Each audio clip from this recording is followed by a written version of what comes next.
When this thing came out with Justin Baldoni and Blake Lively, she wanted to frame it like he was some creepy guy that was inappropriate and this kind of thing. But the more we find out, the more it seems that they had a little bit of a friendship. They were kind of comfortable with each other. So I want to go over some text messages between Blake and Ryan and Justin that were, let's just say, pretty friendly. You could judge for yourself. This here's my long crime. Let's see what they got to say. Where Baldoni claims that he had been writing the script and sending revisions to Lively, he writes her, "Been deep into writing, really fun with you in mind. Fun, not right word," and he puts a emoji and then an exciting emoji face, and then Lively responded, "You're safe here," with a smiling face emoji and prayer hands emoji. That is significant, in my opinion, her saying you're safe here, because he could make the argument that that signaled to him that he didn't have to worry about his choice of words, that he could speak freely. That's an important consideration as we move forward into. Yeah, good point.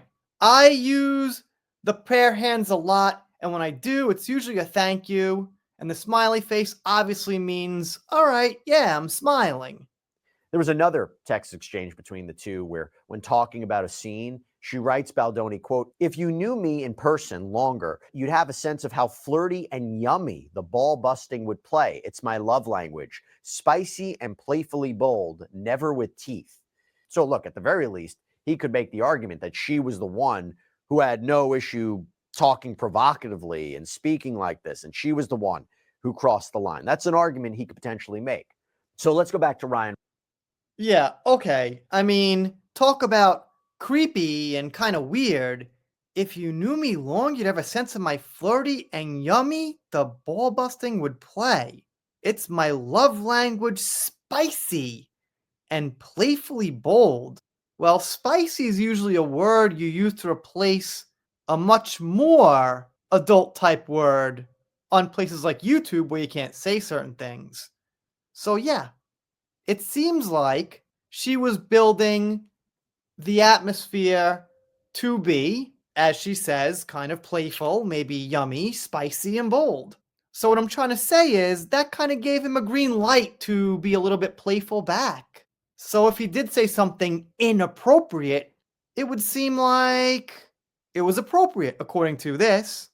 I mean, anything yummy, ball busting, and spicy and bold should be good, right?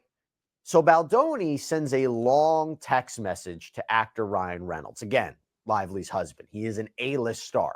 And it says in part, quote, "Hey Ryan, Justin Baldoni here, the guy who brought his," and I think it says internal baggage, "to his meeting with your wife. I asked Blake for your number well over a month ago and have wanted to text you for a while now," but he says his nerves got the best of him. And he goes on to say how he and his wife Emily have a small circle and they hang out with each other, and he doesn't really have any close female friends, let alone married ones. So he writes Reynolds, "And so I guess this is just an awkward text to say I'd like to be friends. I'm happy there's no check yes or no box." All right, so it looks like Justin and Ryan and Blake were texting together, kind of making a friendship, having a few jokes. Seems all right. And now he indicates that Lively wrote a similar message to his wife Emily, and he says that made him respect her and her union with Ryan Reynolds even more. He writes Reynolds, "I've been a supporter and admirer from afar of both of yours for years. You are in a class of your own." So now we have Ryan Reynolds' apparent text message, his response. And it reads, "Hey, Justin, sorry for the delay. I've been in a writing cave and the girls are sick again.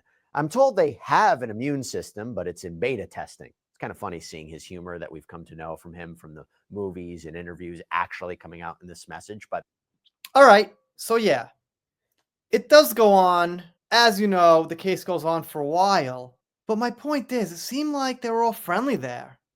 So if these things did happen on set, I kind of see it through a different lens now that Justin wasn't some stranger she was working with, some manager, some faceless person. She's got no idea who he is. He's inappropriate. Oh my God. Seems like someone she was telling jokes with, even spicy, yummy jokes, as she puts it. So it would seem like it was in line and even to be somewhat expected. Anyway, all these YouTubers these days are like watching other people's videos and commenting, so I figured I'd give it a shot. Seems more exciting than articles, but articles are still good too once in a while. Alright, if you're not subscribed here, consider it. Doing entertainment, pop culture, check out Law and Crime. They cover this stuff pretty extensively. They're slightly more well produced than I am, and they're pretty fair and balanced. But alright, we're done here for now. If you don't subscribe here, I'll be sad, but I'll get over it. See you next time.